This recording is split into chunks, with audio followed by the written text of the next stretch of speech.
So I'm Dr. Mirella Dotorri from University of Melbourne, and I've been working on Friedreich's ataxia for the past 4 years, and the specialty of my research is in stem cells. So what we've been doing in the last 2 years is actually deriving stem cells from the Friedreich's ataxia patients using new technologies that's been advanced in the stem cell field.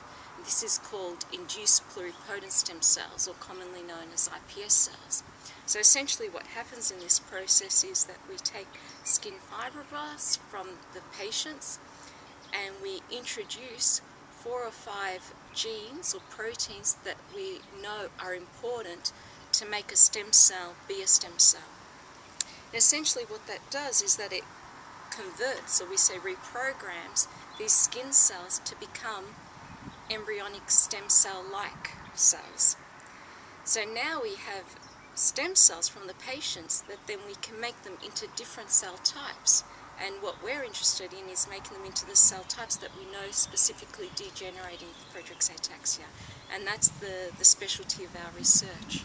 And this is really important for drug discoveries, for cell replacement therapies, and just even understanding what's going on in the disease, because now we have human disease cells in a culture dish, which is quite valuable. So what kind of, so you're taking these cells, making them the stem cells, and then you said making them cells that mimic, that are important for Friedreich's ataxia, so like neurons and... Yes, cardiac cells, and they're the predominant ones that we're focused on. There's thousands of different types of neurons in the body, so we are interested in making them specifically in the type of neurons that we know that degenerate. They are the sensory neurons, cerebellar neurons, and it's quite a process, but we're on the right track to getting there. I was just thinking that. How long does it take to do this? Like from the time that you get a skin sample from a patient, yes, till you have a neuron or a cardiac cell growing in the dish. What, yes, can you just explain to us what that time? Several months. So the process of going from a skin cell into an iPS cell that is a stem cell, that takes several weeks. It takes a minimum 3 weeks or 4 weeks. We must remember that human cells are slow, like it takes 9 months for a baby to develop instead of a mouse, which is 3 weeks. So we have to keep reminding ourselves that in a culture dish things do tend to go slower. Once we have them as stem cells, it takes several weeks just to characterize that we do have stem cells, and we have to do all our tests and assays to do that. Then once we know that they're bona fide stem cells or iPS cells, to make them into a neuron, the very minimum is at least about 4 weeks, 3 to 4 weeks, and they're still quite immature. But to get them into more mature cell types, it'll be at least another 2 or 3 weeks. But what we do in the lab is we don't just set up the experiment and sit there. We've got all things going on at the same time. So every week we're setting up new, stem cells and new neural stem cells and then new nerves, so we've got things going on at every time point. It's like a little factory, so when we want to work with something we do. But it took a long time to get to the first point, but then you build up different things at different stages, so you can have a lot of things going on.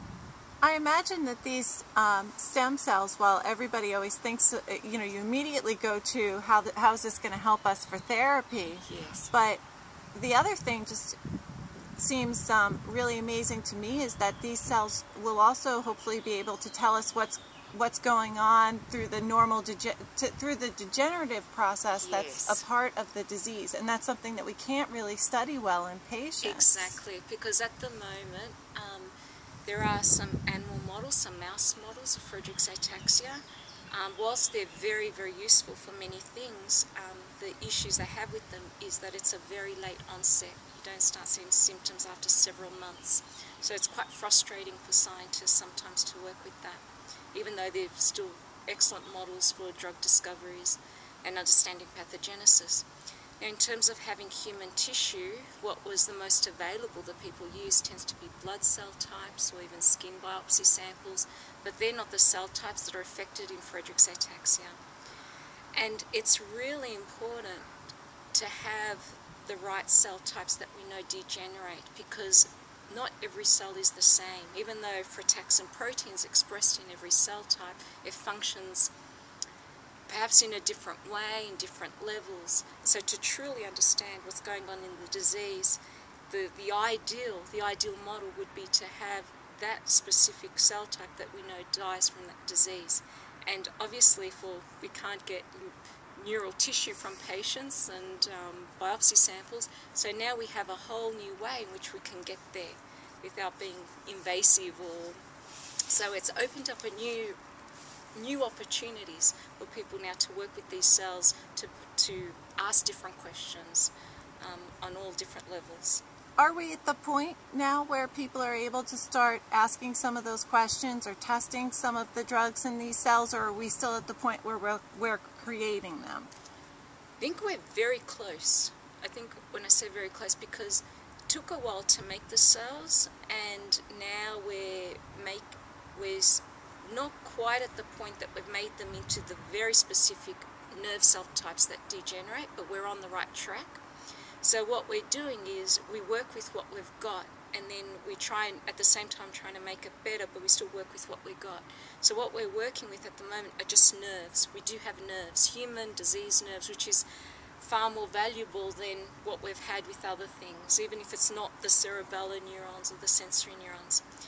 So with those, now the question is, okay, what is going wrong with these nerves? And they're the interesting studies that we're doing at this very moment to see. And we do have some preliminary evidence that there may be some things going wrong, which is perfect because now we have a system to say when we give the drugs, we don't only want to increase frataxin, but we actually want the cells to get better. So to ask the question that the cells will get better, first we have to find out what's going wrong. And so it's exactly setting up a system. We need that system to say, okay, we're not just increasing frataxin, we're actually reversing the phenotype. The cells are functioning better. And I think we're close, we're really close. We know we've got the cells, we've got the nerves, we're seeing some pathological defects, and now it's about, okay, let's develop a system where we can truly utilize it for drug screening or for studying pathogenesis. It's an exciting time. It's really exciting to me. It seems like it's one of the biggest breakthroughs we've had in a long time to really help us accelerate our understanding, but also accelerate the time that it's going to take to evaluate a drug. You know, once it comes out of, once a drug comes up for question. Exactly. I think everything comes at the right time. Everything is needed. I think even the yeast model systems are important, the other animal models and the different aspects, but everything comes at the right time. And it's just great when something comes up that can bring all of that knowledge gained from different things to a different level, you know, to a new understanding. And I think that is when we call it a breakthrough. A breakthrough isn't that something happened in isolation that, you know, no one else knew about. It's more like, oh, it's like stages. Okay, this pushed everything, all the research to the next stage. And then the next findings, such as, you know, the drugs, a new drug, will push what we know here to the next stage. And I think that's what stem cells has. It's like you bring something new to the table and people say, oh, excellent, we can still have everything, but this will really was needed and will massively complement and make us realize the other holes, fill up the gaps in other areas. And I think that's why it is a huge breakthrough. And that's why it's great at this meeting. It's excellent at this meeting because even before I was speaking, I'm working on human stem cells, and just casually I was speaking to someone who works on the fly, on Drosophila in mutants, and he was saying, what you mentioned, the pathology in your neurons, we saw it also in the fly. And that's just fantastic for two scientists to say that. We thought, oh my God, that's excellent, it's consistent. And so we're drawing parallels now that things are starting to make sense. But in isolation, you always question it. But when things all come together, it just massively supports and confirms everything. So it's great. It's so really, this meeting's really been helpful to you? Tremendously helpful. It's a lot of exciting work going on and it's gone from the very, very basic biology to mechanisms, to cellular systems, to therapies, to what's going on, and all of us are together in the one room. We're relatively, intense, smallish but a very intense community. We're all definitely firing at each other with different questions and a lot of collaborations. And the collaborations happen because you hear about everyone's work, and I think everyone, I feel that everyone's very passionate to make a difference. It's a very passionate research area to be in, because I think all of us truly believe there has to be something that would work, because on one hand we know so little, but we know so much, and we think it's got to work. It really has got to work, and yeah, it's been excellent. A lot of collaborations and knowledge. Knowledge is everything, really. That's what it comes, and bringing all these different minds coming from different points of view together to really bring the theories together and question them and say, okay, what is truly what we need? What is it that's going to work? And everyone's constantly always thinking therapy. It's very focused. It's wonderful to hear your optimism. Yeah, no, I don't say that lightly. I do.